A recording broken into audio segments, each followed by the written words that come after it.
ജയ് സാറാം. പുണ്യാത്മാക്കളെ സാദര പ്രണാമം.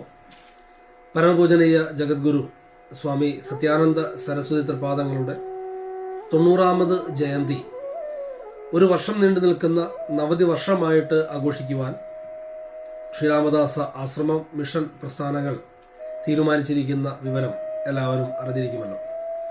അതിൻ്റെ ഭാഗമായി കേരളത്തിലുടനീളം 2026 ജനുവരി മാസം 4-ാം തീയതി മുതൽ 25-ാം തീയതി വരെ നീണ്ടു നിൽക്കുന്ന ഹിന്ദു കുടുംബ സമീക്ഷ നടക്കുകയാണ് എന്നുള്ള സന്തോഷകരമായിട്ടുള്ള വൃത്താന്തം നിങ്ങളേവരെയും അറിയിക്കുവാൻ വേണ്ടി ആഗ്രഹിക്കുകയാണ്. ഇന്നത്തെ കേരളത്തിൻ്റെ സമൂഹത്തിൽ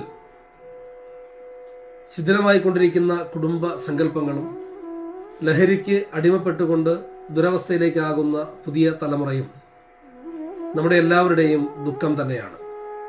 ഏറ്റവും കൂടുതൽ കുടുംബ വിഷയങ്ങൾ അനുഭവിക്കുന്ന ഒരു സമാജം എന്ന നിലയിൽ ഹിന്ദു കുടുംബം ഇന്ന് അധപ്പതനത്തിലൂടെ കടന്നുപോയിക്കൊണ്ടിരിക്കുകയാണ്.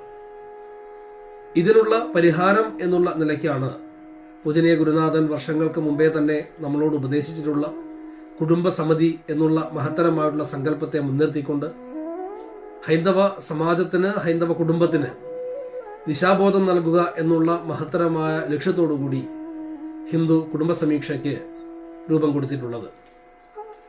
എല്ലാ ജില്ലയിലും ഓരോ സമ്മേളനങ്ങൾ സംഘടിപ്പിച്ചുകൊണ്ട് ഇന്ന് ഹിന്ദു കുടുംബം നേരിടുന്ന വെല്ലുവിളികളെ സൂചിപ്പിച്ചുകൊണ്ട് അതിനുള്ള പരിഹാരങ്ങളും മാർഗനിർദ്ദേശങ്ങളും നൽകിക്കൊണ്ടാണ് ഹിന്ദു കുടുംബ സമീക്ഷ നടക്കുന്നത്.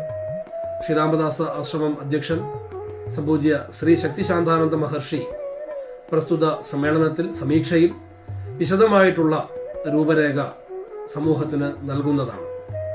ഒരു വ്യക്തി എന്ന നിലയിൽ, ഒരു കുടുംബം എന്ന നിലയിൽ, ഒരു സമൂഹം എന്ന നിലയിൽ എപ്രകാരത്തിലാണ് ഓരോ ദിവസവും പ്രതിദിനം, അതുപോലെ ഓരോ ആഴ്ചയിലും പ്രതിവാരം, അതുപോലെ ഓരോ മാസവും പ്രതിമാസം, അതുപോലെ ഓരോ വർഷവും പ്രതിവർഷം ഒരു വ്യക്തിയുടെ ജീവിതത്തെ ചിട്ടപ്പെടുത്തിയെടുക്കേണ്ടത് എങ്ങനെയാണ് എന്നുള്ള മാർഗദർശനമാണ് സമീക്ഷയിൽ ചർച്ച ചെയ്യപ്പെടുന്നത്, പൂജനീയ സ്വാമിജി സമാജത്തിന് നൽകുന്നത്. അതിന് ചതുർവിധ പദ്ധതികളെയാണ് ആവിഷ്കരിച്ചിട്ടുള്ളത്. സ്നേഹം, ഐക്യം, ശക്തി, ശാന്തി എന്ന 4 ഉപാധികളെ മുൻനിർത്തിക്കൊണ്ടാണ് സമീക്ഷ സമാജത്തിന് ദിശാബോധം നൽകുന്നത്. ഇന്നത്തെ കുടുംബങ്ങളിൽ നഷ്ടമായിക്കൊണ്ടിരിക്കുന്നത് സ്നേഹമാണ്. ആ സ്നേഹത്തിലൂടെ നഷ്ടമാകുന്നത് ഐക്യമാണ്. സ്നേഹവും ഐക്യവും ഇല്ലാത്തതുകൊണ്ട് ശക്തിമത്തായിട്ടുള്ള കുടുംബത്തെ വാർത്തെടുക്കുവാൻ സാധിക്കുന്നില്ല. അതുകൊണ്ട് തന്നെ ശാന്തത കുടുംബങ്ങളിലില്ല. ഈയൊരു ന്യൂനത പരിഹരിക്കുന്നതിന് വേണ്ടി ഓരോ വ്യക്തിയിലും കുടുംബത്തിലും ആദ്യം ഉണ്ടാക്കിയെടുക്കേണ്ടത് സ്നേഹമാണ് എന്നും ആ സ്നേഹത്തിലൂടെ കുടുംബത്തിൽ ഐക്യമുണ്ടാകണമെന്നും ഐക്യത്തിലൂടെ ശക്തിമത്തായിട്ടുള്ള കുടുംബം ഉണ്ടാകുമ്പോൾ സ്വാഭാവികമായിട്ടും അവിടെ ശാന്തത അഥവാ ശാന്തി കൈവരുകയും ചെയ്യുമെന്നുള്ള മഹത്തരമായിട്ടുള്ള ഒരു സങ്കല്പവും ഒരു നിർദ്ദേശവുമാണ് ഹിന്ദു കുടുംബ സമീക്ഷ സമാജത്തിന് നൽകുന്നത്.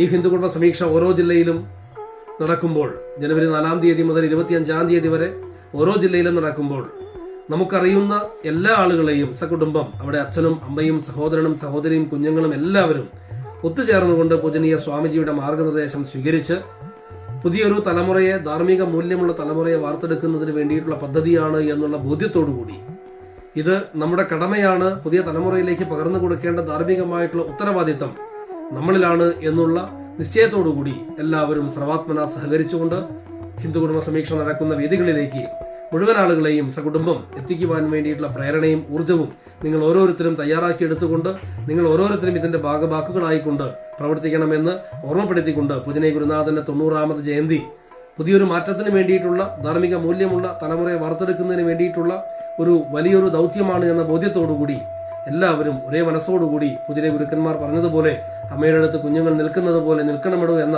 മഹത്തരമായ സന്ദേശം ഉൾക്കൊണ്ടുകൊണ്ട് നമ്മളെല്ലാം ആ മഹാഗുരുവിന്റെ മക്കളാണ് എന്ന ബോധ്യത്തോടുകൂടി ധാർമ്മിക മൂല്യം ഉയർത്തിപ്പിടിച്ചുകൊണ്ട് ഒരുമിച്ച് പ്രവർത്തിക്കുവാൻ നമുക്ക് ഏവർക്കും സാധിക്കട്ടെ. ഹിന്ദു കുടുംബ സമീക്ഷ നടക്കുന്ന വേദികളിലേക്ക് എല്ലാവരും എത്തിച്ചേരണമെന്ന് ഒരിക്കൽ കൂടി അഭ്യർത്ഥിച്ചുകൊണ്ട് ഇത് നമ്മുടെ കടമയാണെന്നുള്ള ഓർമ്മപ്പെടുത്തൽ നൽകിക്കൊണ്ട് എല്ലാവരെയും ഒരിക്കൽ കൂടി സ്വാഗതം ചെയ്യുന്നു. ജയ് സീതാറാം.